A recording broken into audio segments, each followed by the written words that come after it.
¿Acaso tenemos libertad en Cuba? ¿Cómo están, amigos? Bienvenidos a Noticias Importantes. Comenzamos. ¿Hay libertad en un país que le prohíbe a sus ciudadanos alojarse donde deseen, comprar lo que quieran y hacer con su dinero lo que consideren necesario? La pregunta sobre la libertad en Cuba no es mía, y aunque el hecho parezca sorprendente y hasta gracioso, fue publicado en Twitter por quienes manejan las redes sociales del diario oficialista Trabajadores. Tal vez intentó ser una respuesta de apoyo a una publicación de Alejandro Gil, el ministro de Economía cubano, pero el resultado fue calamitoso y generó una tormenta de burlas, réplicas y denuncias en las redes sociales contra la desvergüenza que entrañan tales cuestionamientos realizados por un medio de prensa manejado por la dictadura, eliminando la posibilidad de quien lo hizo sea un sujeto de excesiva ingenuidad o de peligrosa ceguera u oportunismo político. Hasta pudiera ser entendida la publicación como un acto de disidencia solapada, inconsciente, en tanto echó a rodar en esa pista hirviente que son las redes sociales de los últimos días,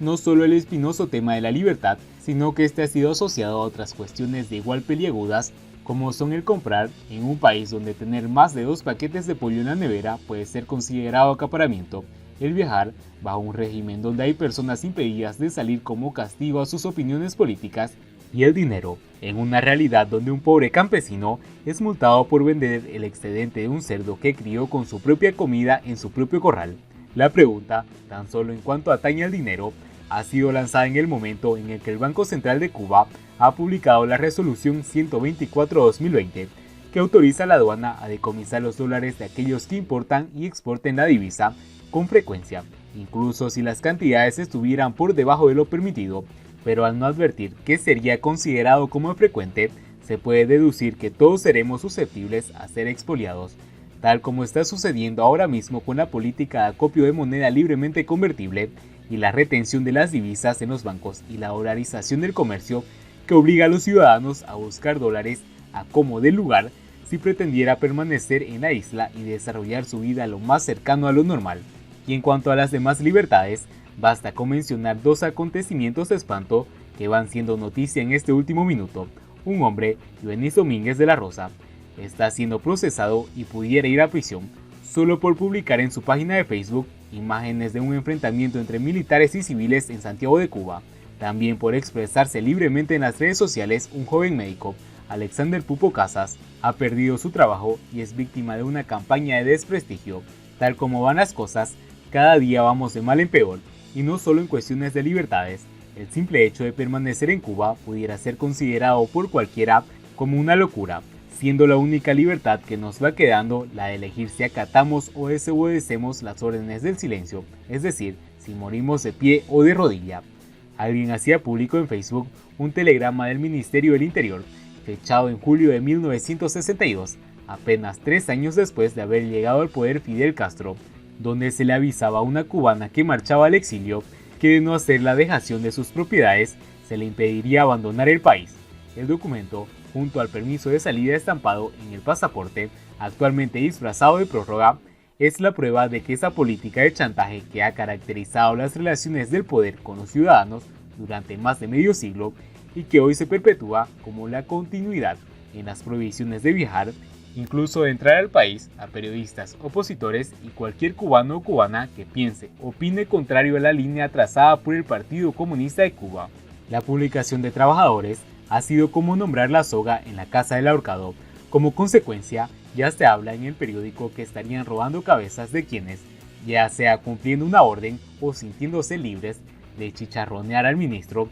declararon esa pregunta que ha debido causar urticaria en el departamento ideológico del PCC. La represión policial y la suspensión de las libertades individuales han sido exacerbadas por el régimen bajo el pretexto de salud pública, pero se deduce que en América Latina hay países que sin recurrir al castigo ni a la fuerza, sino apenas basados en la confianza de los ciudadanos en su gobierno, han logrado resultados sorprendentes, como sucede en Uruguay, donde incluso el Ejecutivo ordenó la cesación obligatoria del 20% del sueldo a todos los funcionarios en los fondos del coronavirus. Visto desde otra perspectiva, las medidas represivas adoptadas por el gobierno de Cuba intentan controlar los rebrotes de la enfermedad, además de los fenómenos causados por el desabastecimiento general que ya venía desde mucho antes del coronavirus en Cuba, son expresión de la creciente y peligrosa desconfianza que signan las relaciones entre el régimen y los ciudadanos. Incluso quizás haya sido Cuba, a pesar de promoverse como socialista,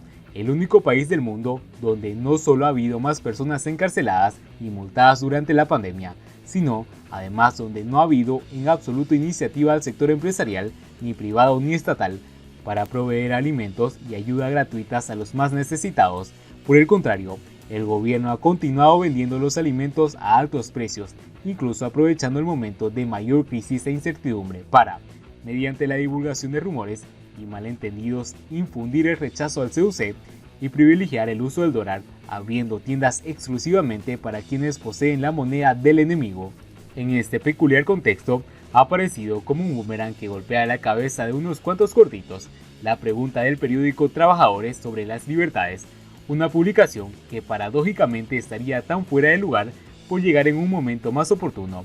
tanto como esa frase que pronunciara Fidel Castro en el Parque Central de Nueva York el 24 de abril de 1959, y que en estos instantes los disparos que salen por la culata pudieran convertir la urticaria en la sarna de la más contagiosa. Sobre el hambre y la miseria se podrá erigir una tiranía, pero jamás una verdadera democracia.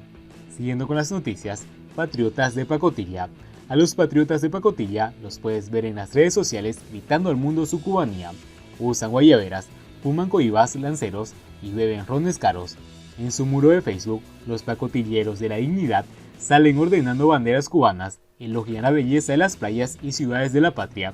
y de su magnífico sistema de salud pública, manejando su orgullo por esta Cuba idílica que viven en sus mentes y deciden ignorar la realidad que vive la mayoría de los hermanos empobrecidos. Rara vez critican al régimen que los expatrió o hablan de las carencias que padecen sus propios familiares, antiguos profesores y amigos en Cuba. A los patriotas de pacotilla se les saltan las lágrimas de profundo orgullo patrio cuando ven una brigada médica arribando, envuelta en la bandera o en cualquier país del mundo, para cobrar una mínima parte del sueldo que les paga el gobierno anfitrión al MINSAP. Saltan a comentar, estos son los médicos cubanos, humanos, internacionalistas, pero ninguno se atreve a mencionar el trastorno real de estas misiones, no tan humanitarias, que no son más que un sucio negocio del régimen que utiliza a los pobres médicos como mano de obra semi-esclava y punta de lanza en una campaña de propaganda para los patriotas de pacotillas. No dudan en multiplicar.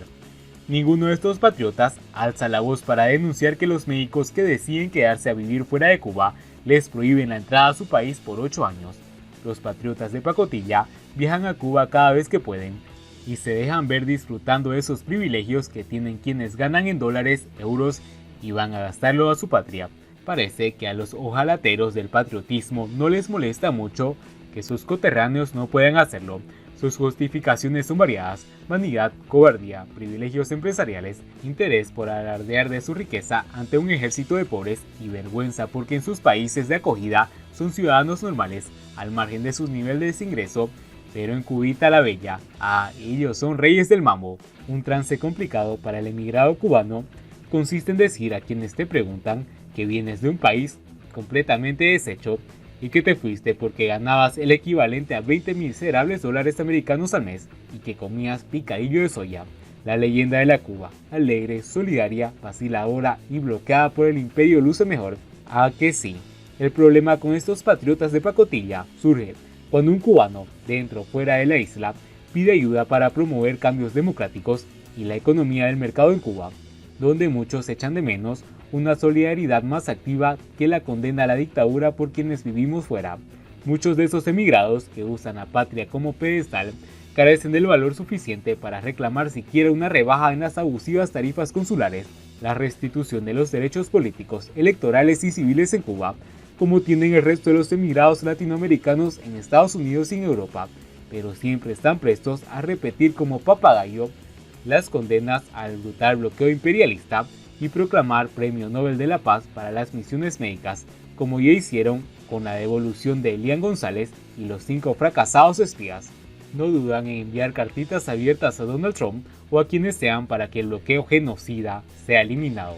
Pero no vemos nunca que un patriota de pacotilla envíe una carta a Raúl Castro o a Díaz-Canel pidiendo libertad y los derechos para los cubanos. Tal parece que el bloqueo interno no les interesa. Hasta que los cubanos no seamos patriotas de verdad, quizás arrancar sea duro porque muchos cubanos, incluidos los patriotas de pacotilla, temen perder las migajas que les concede la dictadura castrista, pero podríamos decir a los gobiernos de los países que nos acogen que está mal maltratar a los médicos esclavos, con la ventaja de que ningún represor llamará a nuestra puerta para atentarnos. Hasta que todos los cubanos valientes y leales a la nación no gritemos a viva voz la desgracia que sufre nuestra patria, nadie en este mundo tomará en serio la tragedia en Cuba y de los cubanos.